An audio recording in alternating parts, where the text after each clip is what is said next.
I didn't know who I was. I didn't know boundaries. I didn't know how to say no. It's rodeo time. It's rodeo time. So It's rodeo time. And I got to get my cowboy boots. And I was like, no, Granddad, no, that's not going to happen. And it totally did. I want to give it to them. I want them to, that's great. You want your children to be healthy? You got to be healthy. The foundation of marriage is not love. Now, love's pretty high up on the list. Yeah. But way before love is choice. Yeah, but like that's what hurts, right? Because it's like they didn't choose us. When men are present in a child's life and how they get all these accolades, you're the best dad. But when a woman is, it's like, well, are you doing enough? I'm going to just trust you. You tell me where you want me to go. And like, let's do this. Like, I surrender. Your identity unlocks your destiny.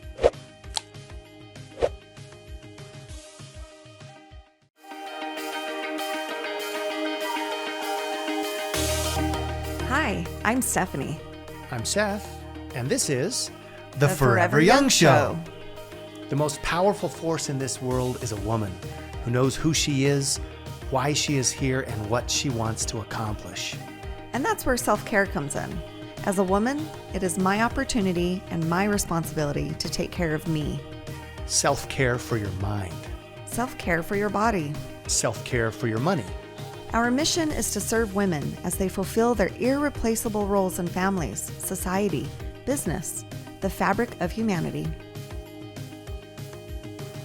So on the show today, we are in the studio live, Las Vegas, Nevada. Yes, the show is going on in Las Vegas, Nevada. We're at Wealthy Creator with our good friend, Kate Sybilrud. She is an amazing mother, single mother of two. She is a professional. She's been in the real estate industry. She knows business. And she's got a new show on the market called Create with Kate. Nailed it. You like it when you guys do it, but you don't like it when we do it? Just right now. Good together. That did sound good. Oh my God. It wasn't cheesy. I think it was because we were kind We of were like probably because we were having fun and like, in the same tone. Like Yeah. yours Oh, goes yeah, up or that's down true. and mine goes like it's like opposite. that's like true. it's just like yeah. You just got to get a higher pitched voice. I seriously want all of the listeners to, in the intro when we're like, hi, I'm Seth and I'm Stephanie and this is The Forever Young Show. Like, Wow, that sounded pretty good actually when we all just said There it. you go. All right, maybe we I'm just need sold. Kate to do it with us. Yeah. So, You should just have like- your guest do it with you. That'd be fun. Oh, yeah. Anytime you have a guest, how funny would that be? The Forever Young Show. Like, and you could just have all these. Okay, let's try it. Okay. Right. So Okay. hold on. So Okay. this is how we're going to do it. So, hi, I'm Seth And I'm Stephanie. And I'm Kate. and this is The Forever Young Show. That was good. That was good. Really good. Wow. How did that? You just like bamboozled us into like liking it. You're a salesman, ma'am. all right. Okay. So, Kate, what are you most passionate about right now? And what are you doing about it? Okay. What I'm most passionate about right now is this podcast and your podcast. Yes. yeah, well, I just podcast in general or social media and building, a brand, which is essentially just being yourself, right? Yes. How to embrace who you are. Yes. But that is what I'm most passionate about because so many people I know aren't embracing that. And some people don't even honestly know who they are or what makes them special anymore. So I love to help people identify that and find that again. And then I just love what social media can do for you and other people. I mean, it's just the connection and the people you can reach.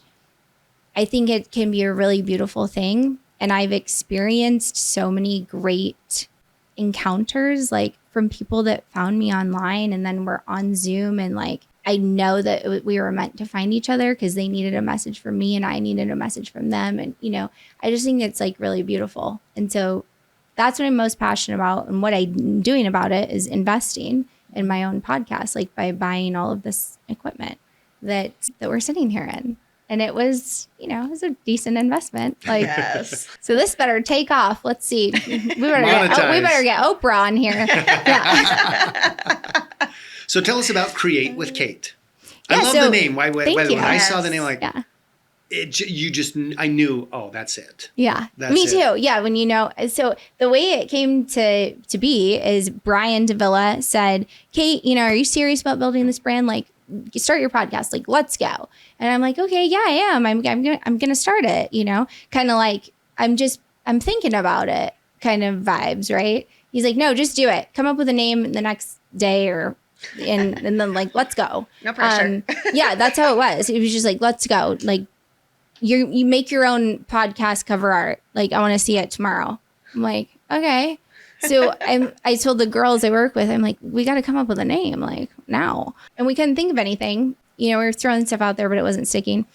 And then I thought of this. I'm like, okay, that'll be good. I wasn't like obsessed, but came up with the name, made the cover art on Canva, real simple. Because I was doing it quickly. Mm-hmm. And then I, gave it to him. I'm like, this is what we're going with. And he's like, okay, cool. Now let's get your stuff. Like, and he just kept pushing me. Right. And, it was effective because here we are. And I've had a lot of guests already and I haven't even officially launched, but the concept of the podcast and what Create with Kate is all about is really just creating the life that you want. Essentially is like the main overarching topic. Content, yes. Personal branding, yes. But it's more, you get to create what you want in this life, especially if you have a relationship with your creator. Yes. So speaking of that, as a single mom, mm-hmm. How do you do self-care? What does that look like? It's not great. If I'm being honest, I go to this great spray tanning place that my friend owns. And I go there because, I like to be tan, but also it's an experience. Mm-hmm. So you get like a little massage, a little facial, but you're in and out in like 30 minutes, 45 minutes. So that's fun for me. I've been enjoying that. And then I get my nails done. But as far as like internally, that type of self-care, I invest in a lot of coaches and mentors and I do listen to a lot of books and go for walks and listen to things that speak to me and like fuel my, soul. I don't know. That's what I do. But I think I could be better at being more intentional about, my leadership coach actually yesterday, love him. His name's Keith. What we've been working on is me being still.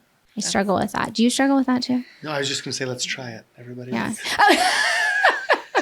Actually, I think I'm. He's as soon as he wakes up, he's out of the I know bed. that's why I'm like, can you relate? I can relate, and I've had a couple of messages. We had McKenna Woolley on one of our previous episodes, and she's an intuitive artist. Ooh. And she does sound baths. Next time you're in Utah, come up to sound bath. Yeah. We had a house full of 16, 17 people in our house doing a sound bath all at one time. It was awesome. Yeah. And some of the discussion we had with her and just stuff I gleaned from her, and basically she just calling me out and saying, it sounds like what your body's communicating you is slow it down. Yeah. Right? It was amazing. And I'm like, I don't know if it's saying that. But I'm on what's today? Saturday. Day 76. Of yoga, right? 100 days of yoga. Yes. Today will be day 76. Okay. I've not missed yoga in the last 75 days. Wow. That, interestingly enough, you talk about being still, right? For me, it's like I talk to God and I get still time every day. But yoga for me has helped me to be still, because yoga is not let's get it done, right? It's breathe. Right. Breathe. And I'll tell you, like she's so happy because she's I've been a yoga freak for years. Yeah. and it's so fun to get in my tights. Yeah. Have you been you've been enjoying those. I've been seeing them. But I think being still is absolutely critical for me. And I don't do it most of the day. Thank goodness.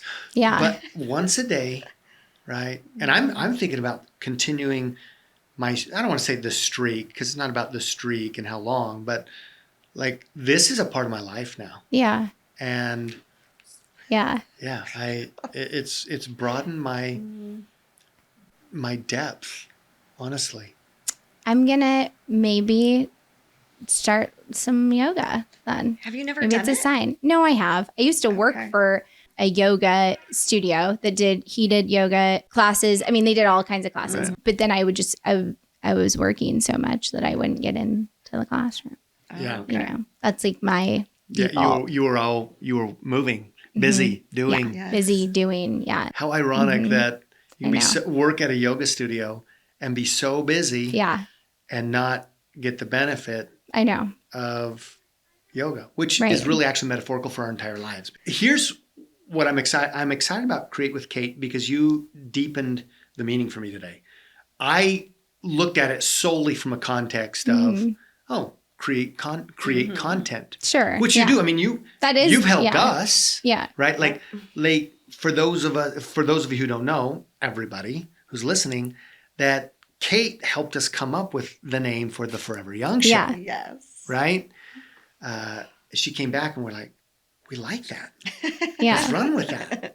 So No, we've had a lot of fun, but I feel like even with working with you guys, I mean, it's like we're talking about this podcast concept and what that's going to be and your brand and who who you're speaking to and how we can reach them, more effectively through content. But it's like so much deeper than that, because it's like the woman that's struggling or the man, like in this moment in life where they're transitioning from what they thought it was going to be to this new way, or just believing in more possibilities and that they can be abundant and have, like you said, like the happiest life and the best marriage and all this, money, right? Like, I mean, honestly, we feel bad like saying that, but like money's good. It's good. no, let's do it. So, but I mean, people, that's like their perception. It's like, Yes.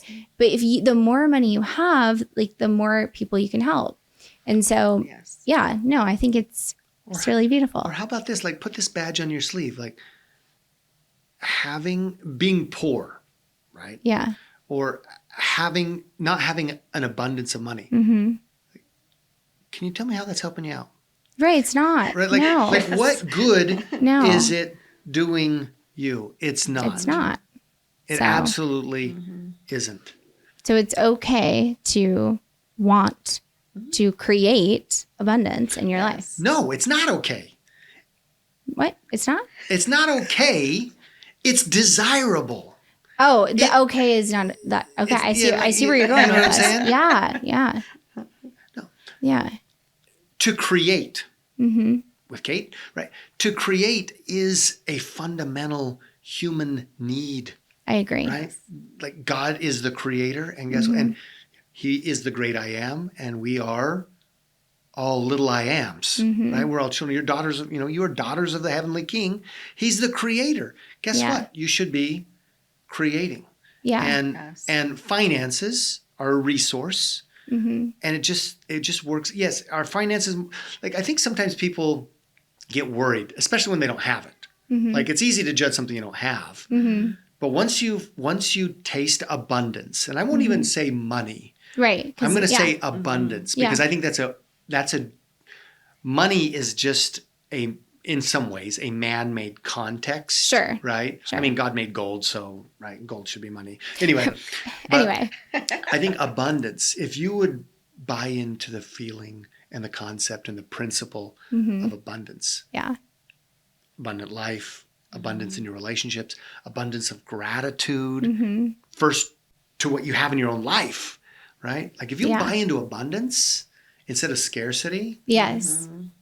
I think that's the real issue, because if you buy into that, then money is a servant Yeah. to abundance mentality or abundance process, right? No, I love that. So it's not okay. Yeah. Like, is it okay to be abundant? No, it's not okay. It is the way. Yeah. Right? It's how we're supposed to be. Right. So the story of how you guys met, because I like this story and I think that people will appreciate it. Do we have like short form footage of this or no? Of how we met? Yeah. I don't have any short form footage of how we met. No, you just have that YouTube video that you didn't finish. Well, this is why we create cliffhangers and videos like the video that you got enthralled in. I know, but that was like, you've been leaving these people on the cliff hanging for about 7 years or something. We need to get that on. Like, Over 9. Over 9 years. Yeah. So, I mean, I want to talk about that because Stephanie, you were a single mom. Yes. So you were like, paint the picture for us. How old were you and you had how many kids and what were you going through? So I was a single mom at around like 25. 25, okay. And then I met Seth when I was 30. Okay, so you were a single mom for 5 years. When I met him, yes. Okay. Yeah. And just over 5 years. But because you got married really young the first time? I did. It was 2 weeks before I turned 19. Yeah, wow. So usually when people say, how old were you? I'm like, too young. Yeah, because you didn't even know who you were. Oh, totally. Right? Yeah. Like, I can relate to that. Just thinking you're making the right decision, but how do you make the right decision when you don't even fully know who you are? Exactly. So I want to talk about, that day you guys met. Okay. So tell me, you went dancing, right? Yes, we went dancing. I'm not used to being the one telling it first. Usually it's Seth. Oh, so I'm like, no, you told start? it. Yeah. Because actually, let me rephrase it. Because remember when we talked about how it was scary to date again because we didn't want to make like the wrong choice? Yes. Just for context, like if you don't know, I'm divorced twice. And, when Stephanie and I talk about this is like, you have this fear of not wanting to make a bad decision or make the wrong decision. And, so maybe you're overthinking a lot of things instead of just trusting yourself and leaning into God and prayer. But so you were going through that. You had been on several dates and you were really trying to figure out, like, I feel like you were trying to do your research and really see what you wanted and what you didn't want, right? For sure. Yes. As I was figuring out who I am, I was also trying to figure out who I wanted to be with. Yeah. And also gleaning on who I was with before so that I kind of knew what I didn't want from that relationship, but also what I did want, the things that did go right. Yeah. From that relationship also and who I was. And you feel like you had to heal a lot of things that maybe I felt like that for me. Like I had to do some healing because I think I was attracting certain kinds of people because of how I was showing up. Yes. And that took me, like 35 years to figure that out, But I think a lot of people, I don't think I'm alone in that. I think many people struggle. They're in their 50s and they are learning that. I agree. So. Well, and I heard from the therapist that a lot of people go through several marriages or relationships or end up alone after being through several. Yeah. Is because they don't figure out what part of them attracted that type of person. Yes. And so there's something within both of you that attracted you to each other. And so if you don't fix that, you might find somebody else who's a little different than the one before. But the same problem will present. Yes. Yeah. Well, it's rooted in the same core belief that you have. Okay. Right? Yeah. And so it's critical. You got to go work on yourself. Yes. Yeah. That's you where it absolutely starts. have to work on yourself. Where are we at right now in the U.S. Marriage divorce rate? I don't know. I think we're at about 50%. Oh, I think it's higher. Plus Yeah. remarriage divorce rate, even higher. Sure. Right. And, if you don't go and change and work on yourself, learn about yourself. I mean, it's an opportunity. Divorce sucks. I mean, it can be really hard, I should say. And like it happened, like you're there. So it can also be the most incredible laboratory for a massive transformation in your own life. I agree with that. I do. Yeah. So a lot of people tend to blame it on their ex instead of taking responsibility for, what part of me attracted him and what was I attracted to? What do you think that was for you? And I'll share with you what I felt like. I don't know.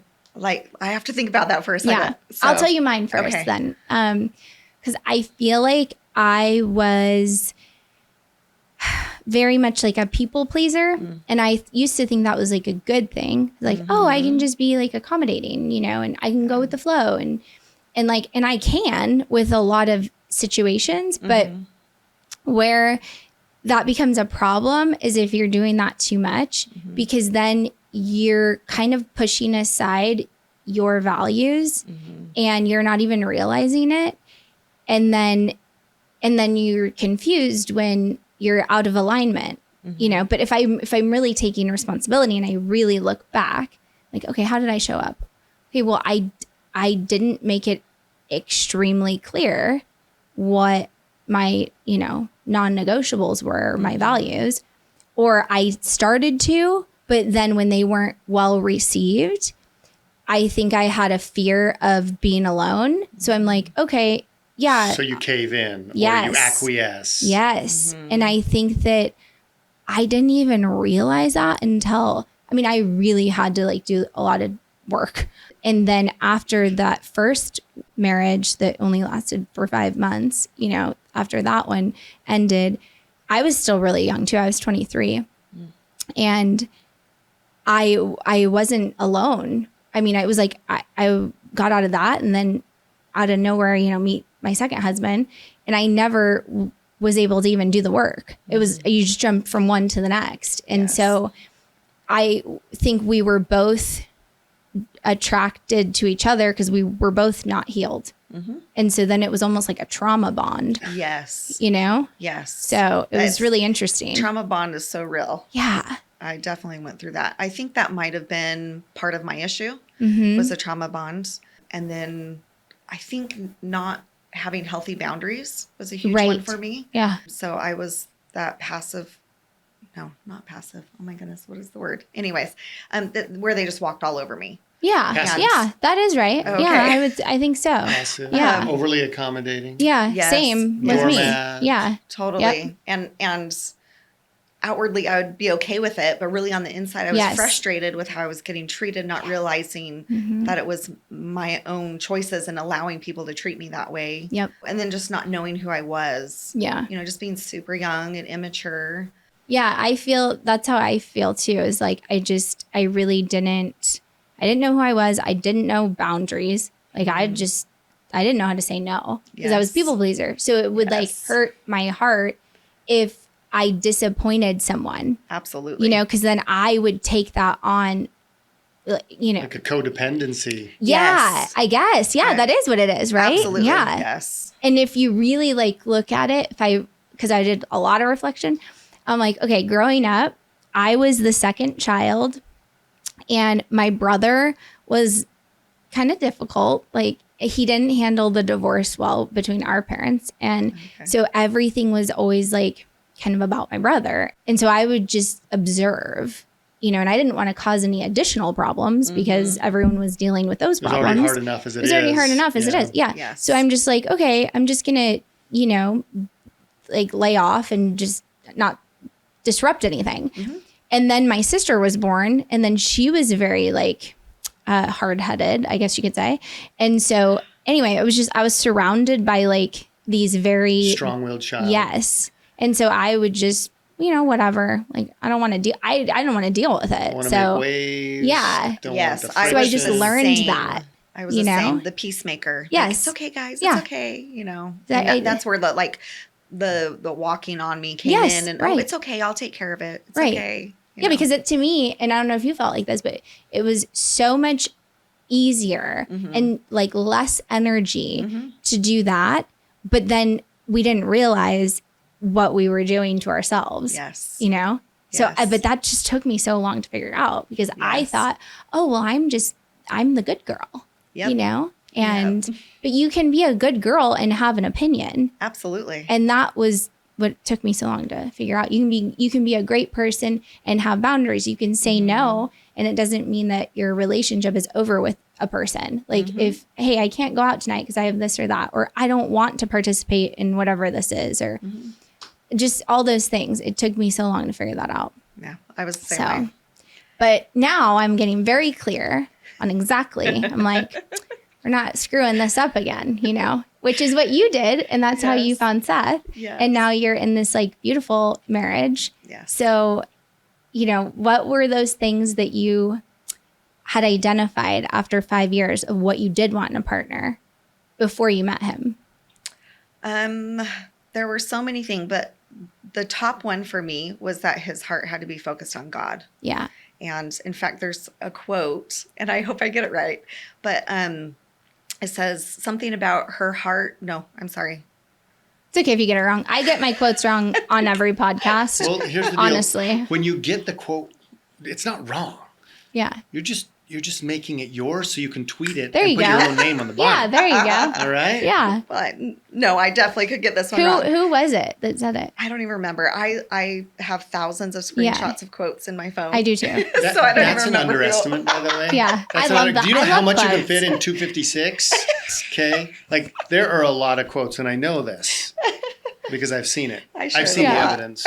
Crime scene. So what's the main message of the quote? Essentially that, her heart is so towards God that he has to find God to find her.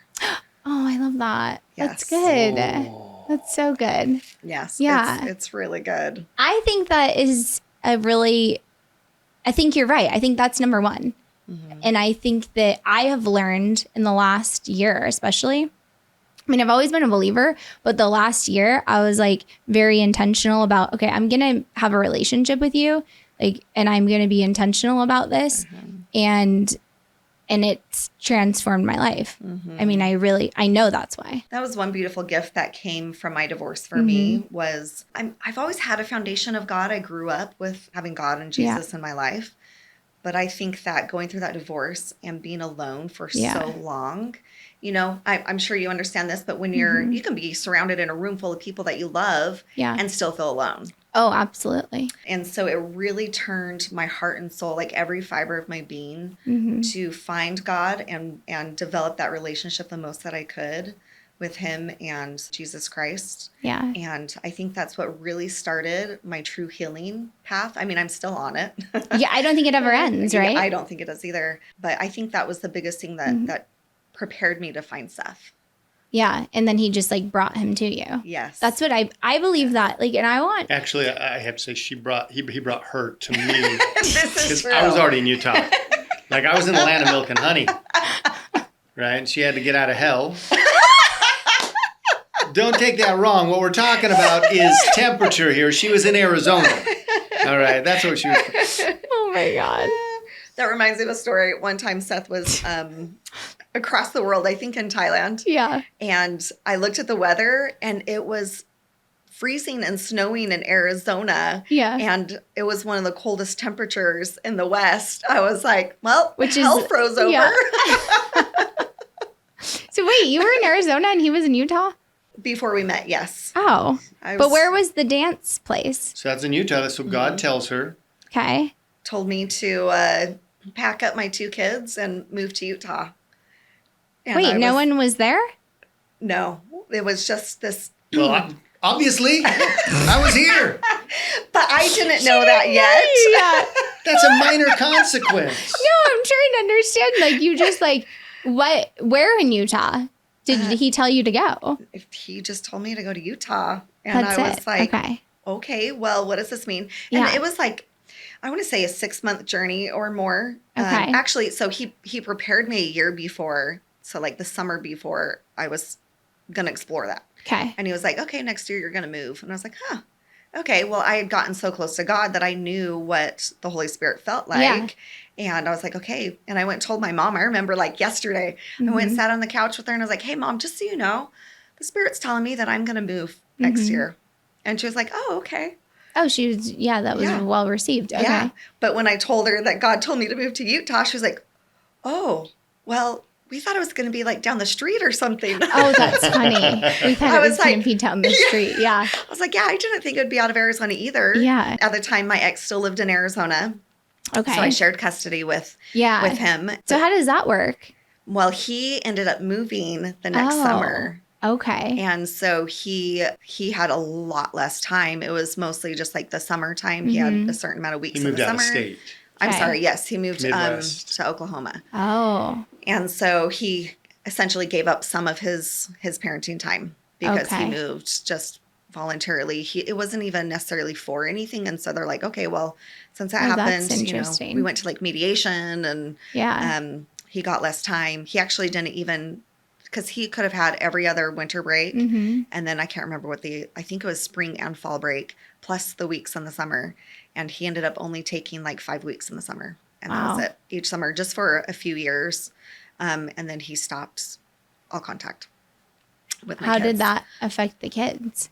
Oh, I didn't know that part of the story. Mm-hmm. That's so sad. Yeah. Like, why do you think did that? Does he have a new wife? He does. He got married, I believe it was like a year after our divorce was final. Did he have more kids? He had one. Mm. Yep. Okay. Interestingly, my grandfather, whom had in the ministry, had counseled many, many, many couples. Yeah. And he actually told me when I went through my divorce, he said, and he went through and outlined, if this happens, like if he gets remarried, if he has any kids with her, if they move away, like, and I can't remember the other things, but he laid it out. He was like, he'll eventually stop talking to them. Wow. And I was like, no, Granddad, no, that's not going to happen. And it totally did. And there was 3 kids, right? That you had, or 2? You had 2. You had 4. That's right. You had 4, I had right? 6.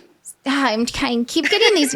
I think there's just so many numbers. Like I can't. My brain can't compute. Like it can't retain.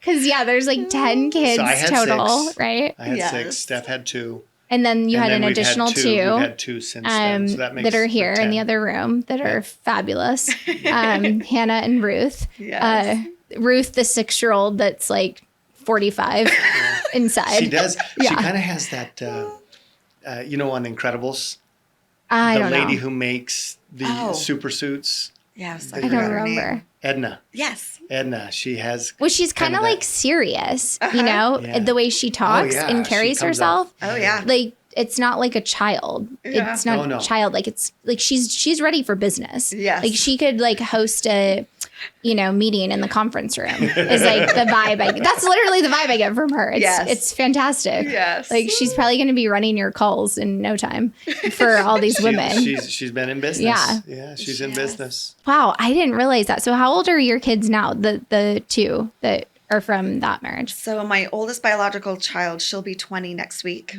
Okay. 20 and then And then the next, my son, he will be 18 in June. okay. And So when I went through the divorce, they were 4.5 and 2.5. they were really little. Wow. Yeah. So do they kind of consider you like a dad then at this point? Yeah, I fill that role. Yeah. I've always, you make space. Yes. Right? They could call me whatever they wanted, as long as it was just respectful. That was just kind of Yeah. the rule of our house, right? Sure. Going both ways, Yeah. all the children. I mean, Yeah, I want to get You know. into that because then how does that dynamic work when you have it's interesting. And it's let's it's talk rodeo about time. that. So, It's rodeo time. Man, oh my God, I got to some- get my cowboy some boots and days- I absolutely. have some up. outside in the car. Yeah. We have an extra pair. Actually, I'm traveling with 2, and Steph's traveling with 2. So, Okay, so tell me, the 2 sets of are we going to get back to the Utah thing, though? Yeah, but hold on. I do want to get back to that, Okay. but I want to go into this. Okay. Oh, so being a dad again. So interestingly Yeah. enough, when I got married first, I was 22. I married into 2 children. Mm-hmm. My first wife had been married. Her husband passed away Oh, at age 26. jeez. Right. Or was it 24? Anyway, Really young. they'd been married. They had boys that when their father passed, the boys were 6 and 3. Okay. And I met them a year later. We got married pretty quickly, and so they were 7 and 4. Okay. And I'll remember those boys, like from the day I met them to pick Yeah. up their mother for the first day. We became best friends. You and the boys, Absolutely best friends, buds, pals. Yeah. And I'll tell you, being a 22-year-old dad, Yeah. doing like Cub Scouting and Right. all that. I mean, I'm made for that anyway. Sports, coaching. Mm-hmm. It was awesome. Yeah. It was awesome. I remember thinking, wow, parenting takes a lot of time. Oh, Good sure. parenting. Yeah. I'm 22 and I'm working full time, going Yeah. to school full time, and I've got these 2 boys at home. We had our next son, our first together, a year Mm-hmm. Okay. later, Okay. less than a year later, and so I love being a dad, Mm-hmm. right? And so when I had these two new kids, you've got to give them space to make their own decisions. How old were they when they met you? Trying to remember. Well, it was 10 years ago. So they were 8 So and 10 They were 9. I think he was almost or 8. something. Yeah. Yeah. So about the same age as my girls. 7 and 9, Yeah. I think they were. Yeah. Yep. Yeah. And So did they receive you well? they Or were did they super not like awesome. that? No, they were Okay. Yeah. super awesome. At this point, my ex had dropped out of the picture. Okay. Okay. Not for long, but Okay. I think it was like the summer after I met you or something like that. Oh, no, it was the next summer. I'm sorry. I would say they were 100% open. Okay, that's open good. to a great relationship. Yeah. They decided they want to call me dad. Oh, Which- wow. when Yeah. we got Which was engaged, fine. they were like, "Oh, so when can we call him dad? Can Oh, we call him that's dad?" cute. And I'm like, "Well, Yeah. let me talk with him and see what Yeah. we want to do." And so Right. yes, they were very open for that. I call my stepdad dad too, because I met him when I was 3. I didn't call him dad at first, but then they had my sister. And so then I can't remember how old she was, but maybe she was like 4. And I'm like, I should just call you dad too, because you are like a dad to me. And I mean, he treated me that way. So, but I still had my dad, right? So I had 2 dads. Yeah. And I don't have my biological dad anymore, but my stepdad is still alive and very present in our lives. So they were great with you, and you didn't have issues with that. No. Yeah. Here's an interesting part. When I first became a dad, because I married into it and I adopted those boys a year later, it was the greatest thing in the world, right? And then I had 4 more kids. Love being a dad. And like, if I'm going to be completely just transparent, because I think that's what people need to see, on the show. Absolutely. When Magdalene and Isaac came into my life, I was going through this. Well, I had been through a nasty divorce, parental alienation, just all kinds of, like, this beautiful world that we created was now, in some respects, right? Certain relationships crumbling. And I've been a be-at-home dad too. So, I'm an entrepreneur, and the reason we do our own business is so we can create our own schedules. Yep. So my kids knew me. Yeah. Like, I'm there. Like, I'm helping with homeschool. Yeah. Right. I'm coaching games. And I love certainly that. I wasn't perfect. What was going on is I only had my kids half the time. Okay. Right. And because of our circumstances, these 2 kids were with us all the time. Yeah. So I was kind of like, we talk about trying to find yourself. Yeah. Like, I was in a totally new situation because I thought I knew who I was as a dad. And now I've got, I'm a dad, stepdad. Yeah. Full time. Yeah. I've got my own children who are being yanked back and forth. Yeah. That's like a lot of different things going on. Yeah. Yeah. And I think it was really hard for me, to be quite honest. Just trying to navigate, and now I have different perspectives. Like, well, it says in the Bible, the Lord giveth, the Lord taketh. Blessed be the name of the Lord. Like, here's where your situation is now. What are you going to do, Joseph? You got thrown in a pit and you lost your coat. Yeah. Or you're sold into Egypt, or you're now in Potiphar's, you're in the dungeon. I mean, like how are you going to adapt? And I think I stumbled, really. Well, I think to go more in detail with that, something that made it really tricky is, so Seth's biological children wanted to call me Mama Steph. Okay. Well, their mother found out, and that didn't go very well. Yeah. It was very intense. But Yeah. the kids still wanted to call me that. So it was really difficult for them to hear Maggie and Isaac call him dad. I see. But they felt like they weren't allowed to call me Mama Steph because of their mother's feelings. Sure. And so I think that just heightened everything. Yeah. There were just all these inconsistencies, and, my kids were thinking, you're their dad, but you're our dad. Yeah. And there's a lot of different dynamics there. Huge Absolutely. dynamics So going on. that's okay. And then you had 2 children together.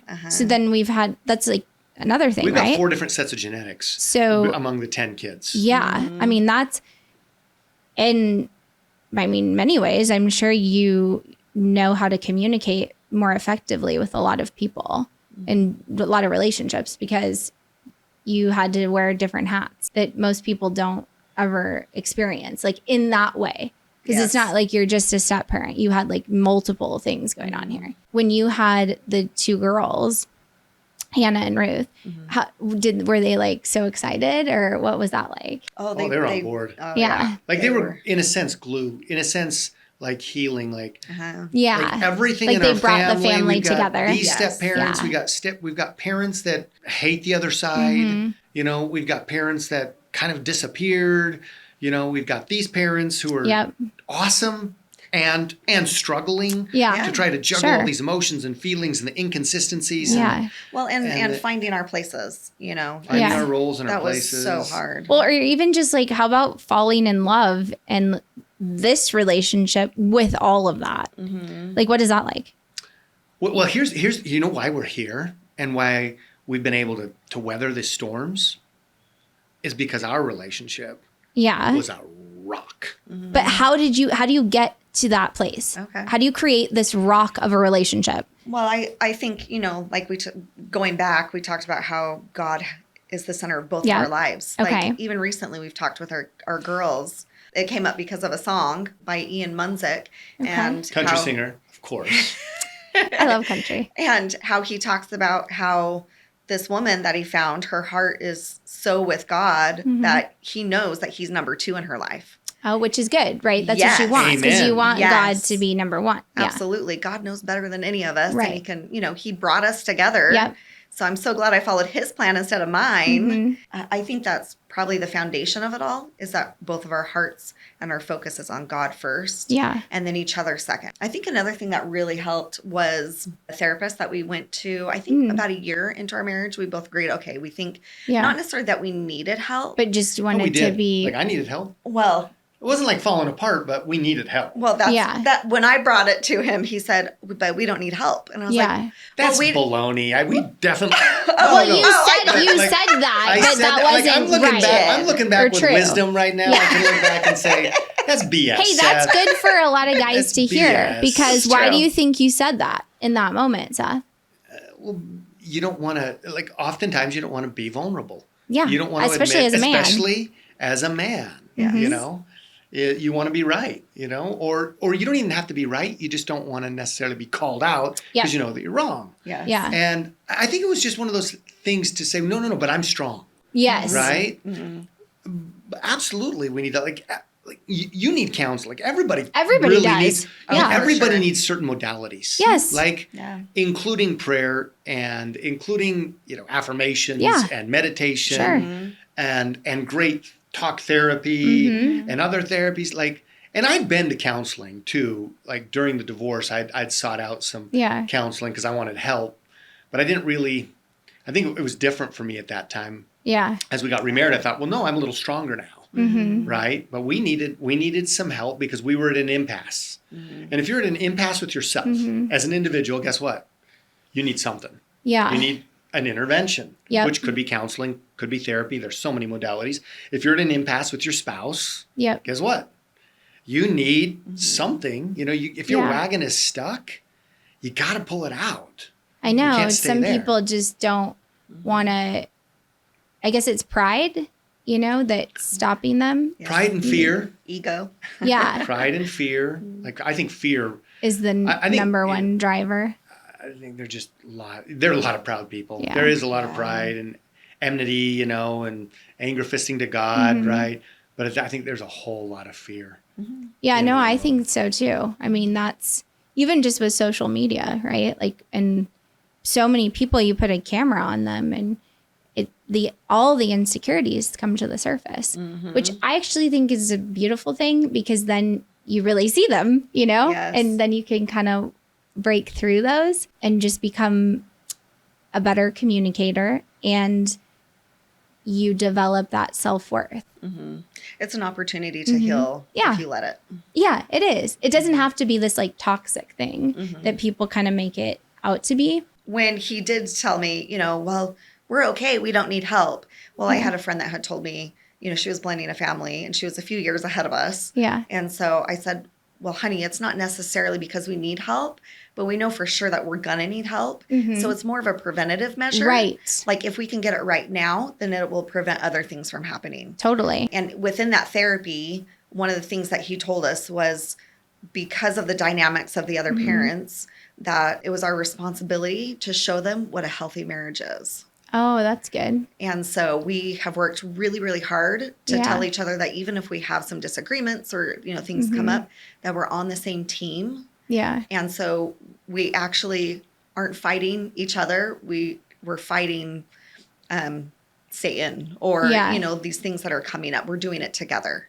Yeah. I don't know if that makes sense. No, that does make sense. The number one gift, and I'm going to change what we've said, so watch this ad lib here. Oh my God, you guys. Well, we used to say the number one gift we could give our children is a happy and healthy marriage. Yeah. Now, I think that's number two, as long as we're reordering things. I think the number one, as a couple, that is the number one thing that we could do as a parent, as an individual. The number one gift you could give your children is to be a happy you, a happy, healthy, vibrant, complete, authentic, growing you. Yeah. Because we often want to look at the children and say, I want to give it to them. I want them to, that's great. You want your children to be healthy? You got to be healthy. So you want your true. children to have deep faith? You got to go on that journey. Yeah. Well, I was going to say that goes back to the relationship that you have with God. Right. Yeah. Yeah. No, I think that's really good. So we made that a priority. So, I mean, I know you work with a lot of single moms, right? We were with thousands of women. Thousands of women. And lots of them. Yeah. Based on the numbers, right? Based on the demographics. And one of the reasons that we're in this space, working with women, both in our, our business, our mainline business, in the entrepreneurial world, as well as podcast, right? Is because we want to serve women, And there are a lot of single women. I mean, I think it's really beautiful what you guys are doing. And what do you feel like their biggest insecurities are with becoming successful and starting this business? What do you work on these calls with them? And what is sure you see a theme, right? Or a lot of things that come up for them that are kind of holding them back from really, I don't know, even in just investing in themselves. Helping them to know who they are is a big one. Believing that they're enough. Yeah. We talk a lot about affirmations and finding out who you are and not being afraid to be you. Yeah. That's what really do you big think is what about being themselves scares them? So we're in Japan. Yeah. The four of us, so me and Steph and the two young girls, with exaggeration, 37 pieces of luggage. Right? Hey, gotta have seriously, it all. Imagine a 8-year-old, 6-year-old with 10,000 people in a station going 93 different directions, bullet trains coming in from 150 miles an hour. Oh my gosh. Right? And we've got camera equipment because we're shooting. Yeah. We're there to, you're dedicated. We're there to do business, and we're there to film with women. Yep.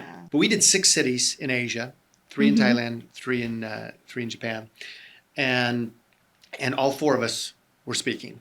Yeah. At these conferences. Wow. Some of them were small rooms, with 20, 30 people in them. Some with hundreds. Yeah. 500, 600 people. I love that. And all 4 of us were on the speaking I love that. agenda, right? Yeah. 6-year-old laying it down. Oh, yeah. Right? Teaching business. Hey, give Ruth the mic and The 8-year-old. people are going to listen. Yeah. And Hannah. Yeah. So Steph had her section is exactly what we're talking about right now.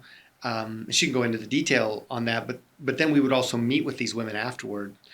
Yeah. Bring some lighting in, bring a camera in, and ask them, what made the biggest difference for you right now and why. Okay. So I, talked a lot about the power of affirmations. Also how one of my friends recently, at the time I had been talking to her about how I had been doing affirmations for a couple of years and how they've really helped me in my confidence and everything. And she was like, oh, I was just talking to my therapist about this. And she said that her therapist told her that if she would do a cold shower for a few minutes and she would repeat those affirmations, that when hard times came up, that her brain would automatically go back to those affirmations. Interesting. Yeah. And so I was like, okay. It's a positive trigger. Yes. I was like, man, I hate cold water. Right. But is it it's like a interruption to the brain, neural pathway, right? So then that's how you can associate it. Yes. Okay. And so I was like, okay, I'm going to try this out. Yeah. And so I did, and it totally works. Yeah. 100%. And so I'm a big believer That's in really it. cool. So I was just sharing that Yeah. experience with them. And then I would go through with about a list of 10 affirmations, really simple ones, because a lot of them had never done them before. Yeah. And just went through and repeated them. And you'd see some of them like writing them down. And Yeah. it was kind of blowing my mind because I'm like, wow, I didn't realize that, so many people aren't doing this. No. And so I did that. And then when I went on to speak later, 2 more would come or 3 more would come. So I just kind of add them to the list. Yeah. And one of them, I was really surprised. And I know it was God telling me to write, I am me. Yeah. I'm like, that's so basic. Yeah. And so strange. And I was just like, well, I'm not sure why, but I know how God talks to me. So I'm just going to do it. Yep. And so when we ended up interviewing one of the women afterwards and asked her what was, inspired her the most, what was the most touching, she brought up the affirmations and she actually started crying. Oh. And she was like, when you said, I am me, it was like it gave me permission to be me. Yeah. Not just be mom. Right. I don't think she was married. No, she's married. Oh, she was. Well, she was at one time. I think she was still married. But. Oh, okay. But she said, I've never given myself permission to just be me. Yeah. I think that's the struggle is like with women, and you've probably experienced this, right? Like if I get this, right? I work a lot, but I love what I do. So I enjoy it, but I also love being a mom, but I'll get like, well, for instance, somebody said to me the other day, like, I haven't seen any posts about the children lately. I'm like, oh yeah, they're still around. They're great. Like still there. And it was like the way, and maybe that triggered something in me. I don't know. Yeah. But I was like, that's an interesting question. Like the way it was phrased. But then that's what will happen, right? Like if you work hard, then it's, well, are you not being present with your kids? And then if you're with your kids too much, it's, well, what are you going to do about work? Or what are you going to do about this or that? Or, I mean, it's definitely. Like, there's, you I'm can't win. I'm working those out with my therapist and I'll talk to them. Like, but that's, when you're I need just, to get out a of my woman, face. I feel, it is a little bit different with a woman. With a man, it's like, okay, yeah, you go to work, you provide, as long as you're a good provider and you treat your wife right and the kids and, but with a woman, I think it's different. Like, yes. I've seen some people make reels or different things about, when men are present in a child's life and how they get all these accolades, like, oh my goodness, you're so amazing. I can't believe it. You're the best dad. But when a woman is, it's like, well, are you doing enough? Yes. So true. Yes. That's so true. Because, but I mean, I think that just goes to show you, like, you cannot please everyone no matter what. I mean, this applies to any topic. Yes. But I think that as women, we have such a nurturing, like, spirit that and for me, I think it's just that obviously being a mom is my most important role, of course. Yeah. So if anyone kind of judges that or makes me feel, I mean, I guess they can't make me feel, right? Those are my feelings, but yes. questions my intentions as a mother, then that does trigger me. I'm not gonna lie. I'm like, I definitely don't you dare. I definitely saw it heighten when I became a single mom. And like inside me, I'm just thinking, you didn't really do this as much before, at least vocally. So why are you doing it just because I don't have a husband? Well, and wouldn't you think they'd be more supportive? Like, how about we be more supportive instead of more judgmental? I thought the same thing. I was very shocked myself. It's like, wait a minute. How about good job for taking care of everything, being the dad and the mom. Like, I mean, most of the time, because you still have these different like roles. Yes. Even if you're one person. So you got to show up in that masculine energy and the feminine. Yes. And then you get the judgment. Like, are you kidding me? Yes. It's unreal. Yeah.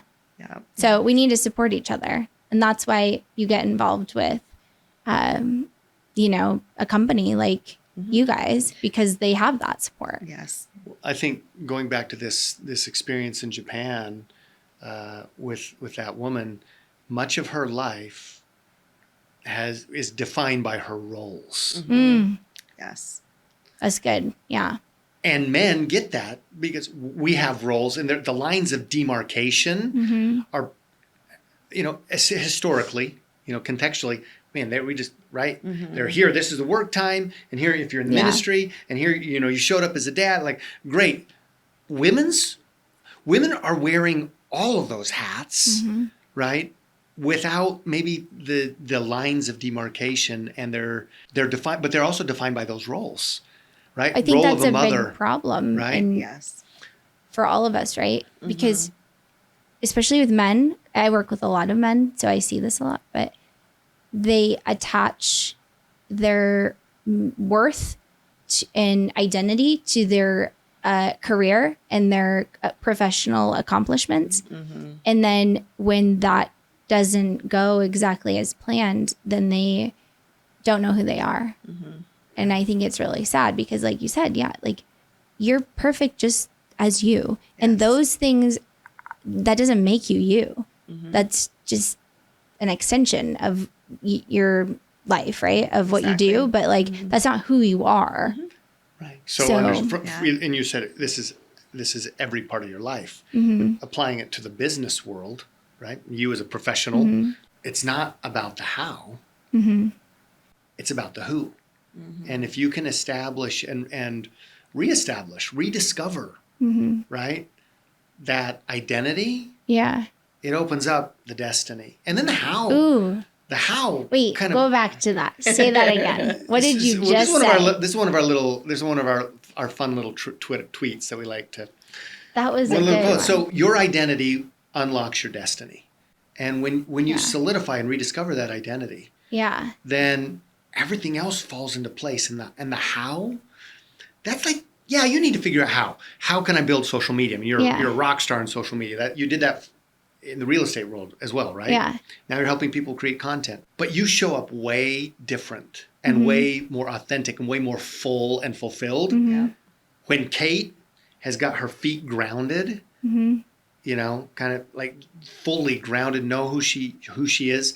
And how can you know who you are unless you know where you came from? Yeah. Right? Well, that's like our creator, right? So it's funny you say that because, not knowing the how, right? This is a good point, and I completely agree with you because I experienced this. Like when I started to do the work on myself and build the relationship at the same time, right? Well, it goes together. And I asked him, I'm going to just trust you. You tell me where you want me to go, and like, let's do this. Like I surrender. Yes. And he led me here to the sales floor upstairs, and it didn't really make sense, to be honest, at the time. And so, but I just had to, that was what I was being called to do. So I did it.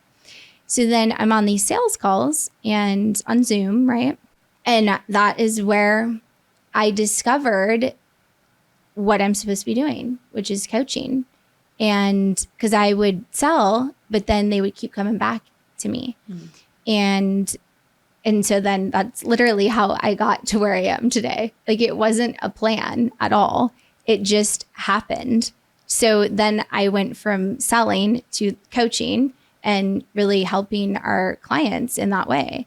And I love it. And I mean, I've been able to help a lot of clients. And so, but us included, right? I wouldn't have known that. You know what I mean? Like, I didn't know that. I didn't know that was going to happen. But I had to say, like, okay, like, lead me. But I think people are afraid to do that, right? So that's where you have to like lean in. Yes. And trust and have the courage to kind of like go places maybe that don't logically make sense. Utah. Yes, like me moving to Utah was so hard for me.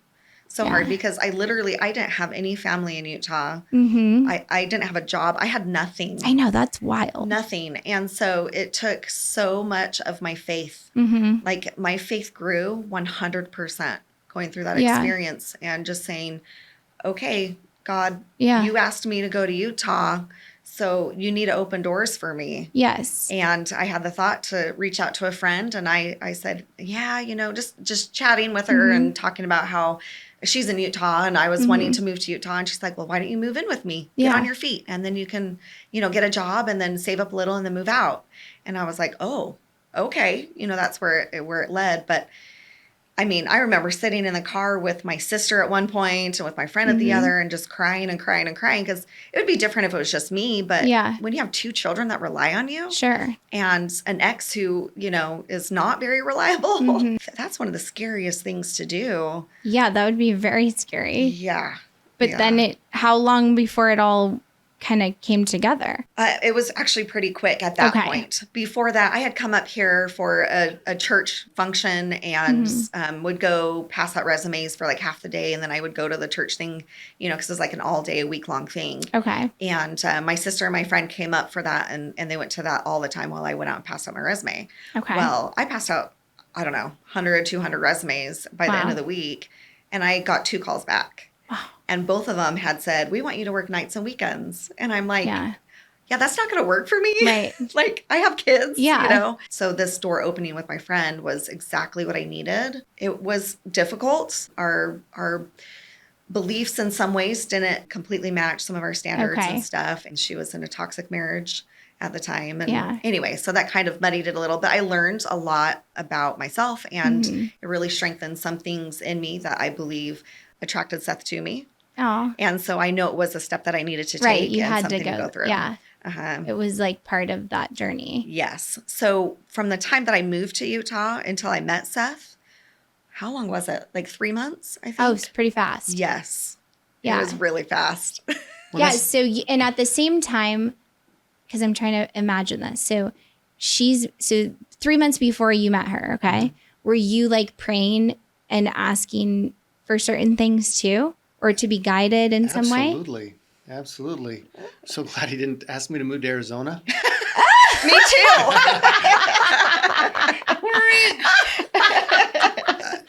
No. So that was good. When I went through my divorce after 15 He's years. got a lot of jokes, but not all of them are like super funny. That one was good. That one was good.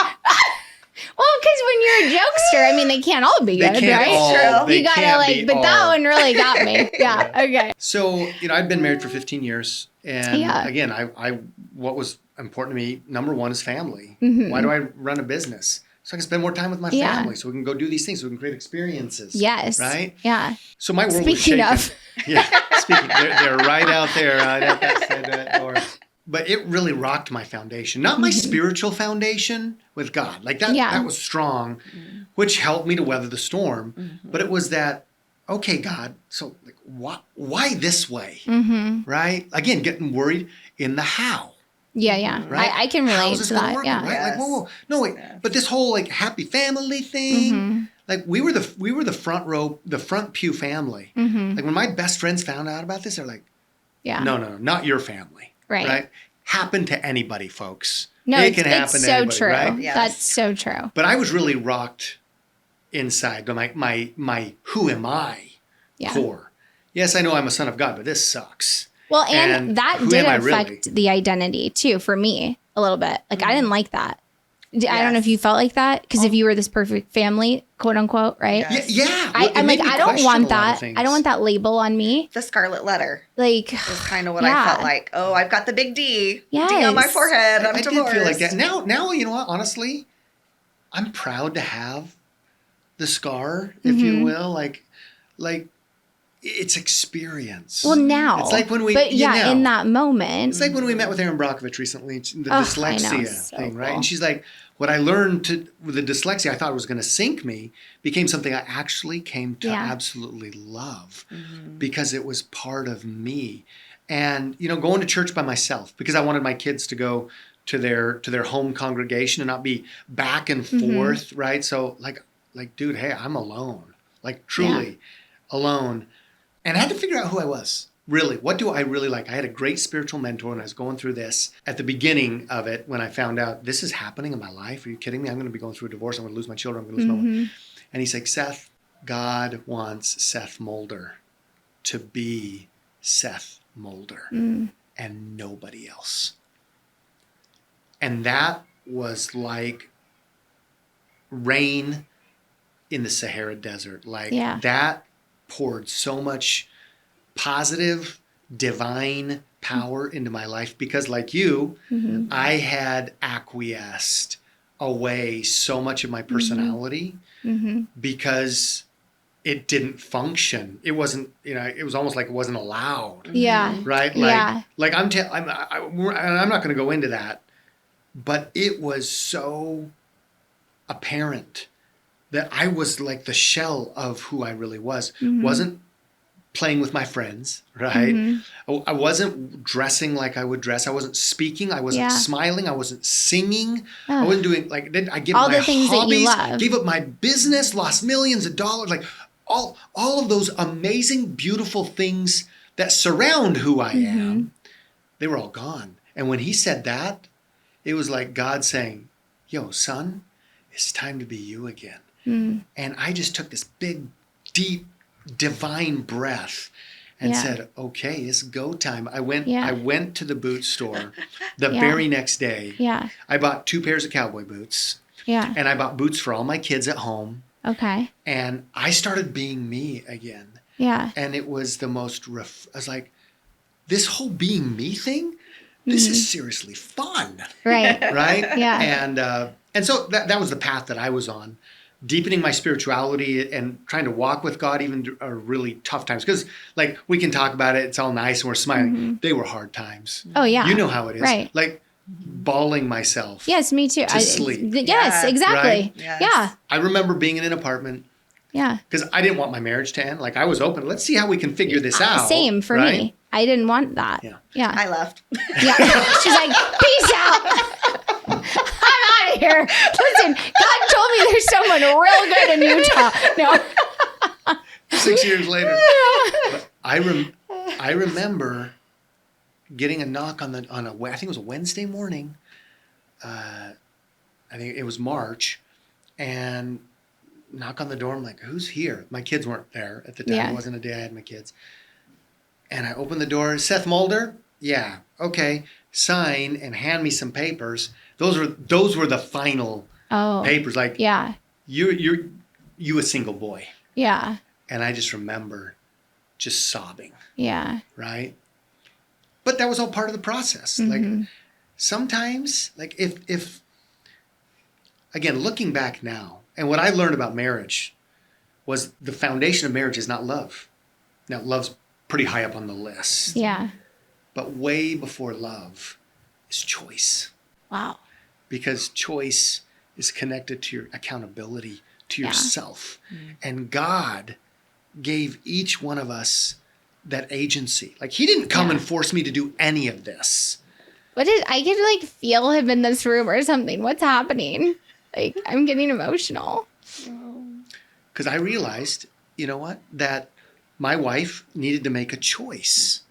And it sucked at the time. Yeah. But I wished her nothing. I just wanted her to be happy. Right. And she made her choice, right? Yeah, but like that's what hurts, right? Because like they didn't choose us. Yes. True. Like and then you feel like, what? I wasn't good enough to be chosen. Oh yeah. You know, you have to go through that. And even like I had my ex's family that blamed me for the divorce, blamed me for leaving. Oh, me too. And I'm just like, well, actually, it's from his choices. Yeah. Right. That forced me to make a choice. And to probably have a boundary. And, exactly. And I had given him chance after chance after chance.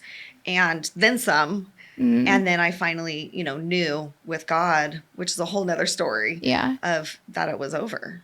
Yeah. I can remember having this, there was like 3 months. Well, I mean, it was more than that, but significantly the 3 months where I was like, just praying. I have these written down in a journal, these prayers where I'm just like, please, like, speak to him, like this, I'm just fighting for this to work. Right. I'm like, why is this not working? Like, why are you doing this? You know, you can heal anything. Why aren't you healing this? And I'm like, don't you want to keep this family together? Those are like the thoughts. Right. And then it just kept like hitting this wall and wall. And then things that were, I'm like, I don't know why this is so hard. And then I still was fighting. And then he was like, I think we should just go our separate ways. And I'll never forget those words because it was just like that, like as if I was, I don't know, a high school girlfriend or something. Yeah. Like, I think, like, I think we should just go our separate ways. And then he said, don't worry, you're attractive. You'll find someone. Oh my goodness. And those words, I was just like, I'll never forget that moment. We were sitting in the Cheesecake Factory having dinner, like across from each other, to talk about this. And I just remember looking off into the like side, and I'm like, did he really just say that to me? Yeah. After 12 years, like, did he really just say that to me? But we've talked about it since, and he has admitted that was just him being defensive, right? And like detaching from the situation. But that really struck me pretty hard, that moment. Yeah. But then now, like, so he's in a new relationship, and I from what I know, he's very happy. And so, and that's what I want for him. Like that's what I always wanted for him, was to be happy. I never wanted to like cause him issues or make him unhappy. But sometimes I think that's part of the journey. And you just were meant to be together for this amount of time. And then things happen. And that's hard to wrap your head around, because like you said, if it's choice and if it's you commit, right? Yeah. That's where it gets like complicated in the mind. Yes. So, but yeah. So I don't know. I mean, it took me a long time, way after the divorce, to even let go. But I was on that path to being me, and just saying, you know what, me showing up as me, authentic, unapologetic, right, which is very hard, That was like medicine for me, and even through all the challenges. And you know what? Like today I don't look back and judge it. Part of it is because, guess what? It's like in the Bible, in Joseph. I love the story of Joseph because I feel like I've lived the part of the study of, the part of Joseph where he's got the birthright, he's got that sweet digging coat, right? And then his life just gets really tough. And wait a second, but God was with him the entire time. Why does God allow? Because sometimes we need to be broken in order to be healed. Yeah. Sometimes we have to allow ourselves to be broken in order for other people to be healed. That's called Jesus Christ. Yeah. Right? Sometimes we have to give in a healthy way, again. Yeah. And I just realized, today I just look back and I say, wow, I would never want to go through that again. But I'm so glad I had that experience. I couldn't separate me from that experience. So why I wouldn't choose it, I see the wisdom of how God has taken my life from that point. That wasn't my choice. Yeah. But even if it was, even if I'd stepped out on my family and just been a real idiot, God's going to meet me where I am today. And if I just heal that right there, then in the future, I'm going to look back and I'm going to say the wisdom of God in helping me turn around my life, or helping me, create a family life. I'm going to tell you, Kate, my happiness in my life is something, me married to this incredible woman, is something I'd never even dreamed about. I didn't know it could be this amazing. Wow. Now it's hard too. We go to counseling because we needed it. I always said we needed it. Right? But I can't imagine just how amazing, I can't imagine where I would have been without what God brought into our lives, right? So I don't try to figure it all out because it kind of gets entangled from our perspective. Yeah, for sure. But I made a decision that I was going to be me and that I was never going to turn my back on him. Yeah. And I was going to look and I said, okay, this is a bitter pill. This is a bitter pill. Job had a few bitter pills, a few bitter pills. I didn't get boils. I didn't lose everything, right? The house didn't fall on my children, right? I had friends who still supported me. I had it good, even though it was bad. Right. There's always something good to be grateful for, right? Yes. What about the financial side of it? Were you always successful financially, or did that come later in life? So I've been blessed. I became an entrepreneur 24 years ago. Okay. So I was 24 Okay. 25, 24, 25. I've been in corporate America since my teens. So I'd worked for Yeah. a $1 billion New York Stock Exchange firm Wow. since I was 15. Oh. Okay, for about 10 years. What? And I started at the bottom. It wasn't like I was the president of the board of directors. Oh my God. But you know what? It's the people. You know, it's your network. It's what we teach. Yeah, Listen, but I thought you were like on a farm. Like when I was really young. When I was really young. Where? When I was 7, when I was 8, my parents moved to Provo, Utah. Okay. My dad could go to school, right? And so I moved away from that whole that back part of my life. Yeah. Which is I couldn't take it away from me. But then I became a city kid. Okay. Right? And we'd go back to the farm and, brand and do all that and vacation with my grandparents. But no, I had a neighbor who had a company. And before the company went really big, I got a job packing boxes, right? Before the New York Stock Exchange. Yeah. Okay. And I just continued. I thought I was a corporate kid. I was going to be there for the rest of my life until my mid-20s when we had some health challenges in our home. And I realized what I really want to do, like I love this coming home and being a dad thing. What I'd really love to do is do it all the time. Yeah. Right. And this is not the late 90s. So this isn't in the economy that we're in today in 2024, where you can pull out your iPhone and you can create you can become an expert. Yeah. Right. You share your expertise. And I'm telling you, you're listening to the show, you have expertise. You have a story worth telling. I'm not talking about what you need to go do in order to be worthy of a story. You got a story right now. Right. And so way before that, I just thought, could I just work at home, right, and be present? And guess what? Dominoes started coming into place. I started a clothing company with some friends, wedding dresses. Wow. Yeah, no you kidding. are just full of surprises, Full aren't of surprises, you? right? Yeah. Imagine this custom hat on a My dress, goodness. right? Which then led me into the health field. I was there for a Okay. couple of years, made more money than I'd ever made. Really? Which wasn't millions, but Yeah. for where we were, like if you can pay for all your bills. Yeah. Like this is how I looked at it. If I could pay for all of my bills with a business that would let me work from home Yeah. and invest more money than I've ever been able to invest in my life and develop myself at the same time. That's great. Right. Take that. Yeah. Take that. Right. I'll choose that door. For sure. And then I had another friend call me and say, hey, listen, I want you to look into the health and wellness field. So glad. I've always loved health and wellness. I was a pre-med major, but then turned business instead of being a doctor. Yeah.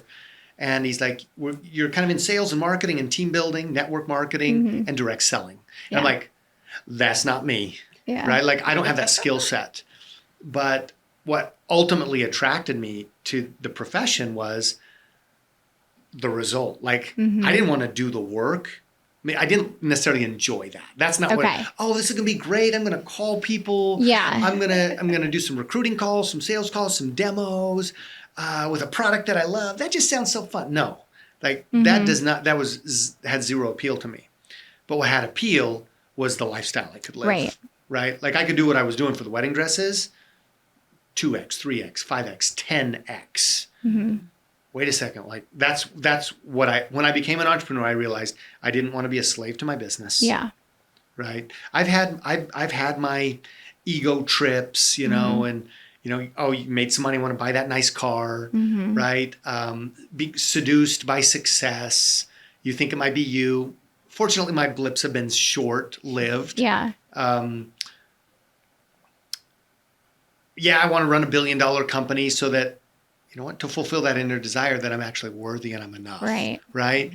But when I really got down to it, what I really want to do is be a great person and develop my talents and serve people. Yeah. And make a difference and get healthy. And so we've been doing that for 22 years. And Steph and I got married. We became partners. And she's better at it than I am in many respects. Yeah. But I will say for me, and I know most single parents can't say this. And so it's one of the reasons I think we feel really strongly about so many single parents and single moms that we get to work with is that when I was a single dad, like the one thing I didn't have to worry about was money. Right? Yeah. Like when my kids came to me, I was 100% present. Yeah. And when they went back to their mother, I did whatever I wanted. And, I had my business, but we're all about residual income. Like what can you create today that's going to have longevity What could you build today that could pay you over and over and over and over? So why do you think that's so hard for people to even believe it's possible? The same reason that we grow up with crappy mindset about ourselves, because we heard about it, because we live in that context, because we live in that environment, because our parents told us that way. I mean, that's like somehow, right? That's how I grew up. Somehow I had a crisis, and here's how it works. Like, you don't have time for something until you have a crisis that maybe humbles you enough to look. Right. I'm going to look at it now. I've been ignoring it, right? Or I don't need it, or I don't understand it, or I'm ignorant. But you have this crisis, and it's in front of you, and then you have a choice. Oh, I'm going to look. And I looked, you know, and a friend handed me a book. You were open. I was closed for a long time, but the crisis made me reevaluate. You know, what was the book he handed you? Rich Dad, Poor Dad by Robert Kiyosaki. Yeah. And I hated reading. I don't like to read either. You couldn't get I like me to listen. read. Yeah. You couldn't get me to read books growing up. Like, I can count maybe 1 or 2 book series. Like, I hated reading. I was out on the basketball court. I was out, you know, doing something adventurous. Yeah. I was playing football. Like even in school, like, what can I do to avoid reading? Yeah. Oh, here's what happens when you avoid reading. You get bad grades. Yeah. You know, in honors English. Because, like, listen, I don't want to read, you know, Catcher in the Rye. Like, right. That book changed my psyche, and I became the most voracious reader. Like, Rich Dad, Poor Dad. Oh yeah. Yeah. Okay. Yeah, not Catcher in the Rye. Yeah, I'm like, just for clarity. Right. No. I became a voracious reader because there was a point to it now. And I wanted to be, if anybody has read Rich Dad, Poor Dad, it's a great book, the Cash Flow Quadrant, which I thought was actually even a better book, I realized that I was an employee in that quadrant. And what people don't realize is, like, you look on social today, or you look in the movies, back in the day, Lives of the Rich and Famous, right? And we see what those people have, and it's nice to dream about it. Fantasy Island, right? The plane, right? You two are both too young to even remember that show. I'm just laughing. I'm laughing with them. I'm like, You're so courteous, right? Everybody over 48 knows Fantasy Island. But your age was showing. You see, I mean, I'm happy, I'm proud of it. But you see people living this way, or maybe you're familiar with neighborhoods where there might be money, but you have this context about how they are, and they're this way, or they got it this way, or you completely don't even know, and you're just right. I mean, here's the deal: the poor and the lower middle class basically spend all their money to subsist, and for some entertainment. Yeah. Right? And if you grow up in that and you don't see outside of that. Right. You might fantasize about it. You might watch it on the Travel Channel, and that trips your endorphins enough to say, wow, wouldn't that be nice, one day. But then you go and do your job that keeps you right in that box. And I realized I'm going to live on the other side of that line of demarcation. I'm going to be a business owner where systems make me money. Yeah. And I'm going to be an investor. Right? Yeah. Yeah. I remember feeling like one of my favorite phrases is, there has to be a better way. Like, when I feel that, I'm like, this just doesn't seem right. There has to be a better way, And I remember feeling like that a lot of times in my life, like school being one of them. There has to be a better way. Like, what are we learning? Like, I don't know. It just didn't seem like it made sense, a lot of it. And then when I found personal development books, I'm like, oh, this is great. Like, I love this. Welcome, like, I feel like I'm learning, right? Yes. Or anything on emotional intelligence and just the psychology and human behavior, like all that stuff. I'm like, okay, this is interesting. Yeah. Like, you just think there's got to be a way that there's more. And the only way you know that is if you get around different people. I really think, because then it just doesn't seem so out of reach. And then I guess you develop, different beliefs when you're surrounded by it. Yeah. Change your circles. Yeah. I mean, like, I hardly watch TV anymore. I'm like, what's the point of it, you know? Yes. Because I'm so busy doing other things that I enjoy. And there's nothing wrong with TV. I'm not saying that. Like, I think it's fine for entertainment. Like, but it shouldn't be. It's very easy for people to just like get lost in that. Get sucked in. Yeah. Yes. So, wow. I can't. This is getting good. I don't know what Seth did there when he was like making me cry, but that was weird. Yeah. No, this has been great. I'm like, I feel, I hope that what this does is just allows people, this episode specifically, to see that it doesn't matter what you're going through. Like your life can look so great, you know, and you have to go through certain things. It's just part of what do people say? It's like, it's either a blessing or a lesson. And like, that's it, you know, that's life. So no, it's been great to get to know you guys more. And I'm so glad we finally did this podcast. Absolutely. Yeah. So, Absolutely. And cut. It's a wrap. Thank you so much for being here today. And thank you for sharing this episode with that one friend who needs this conversation. Thank you for all the ratings, the reviews, the comments, and especially the support. We so appreciate you. Now, if you want to take a peek behind the curtain and be the first to know about special previews, backstage updates here at the show, and especially some private collection content that doesn't come out in the regular show, Be sure to join our VIP community at theforeveryoungshow.com.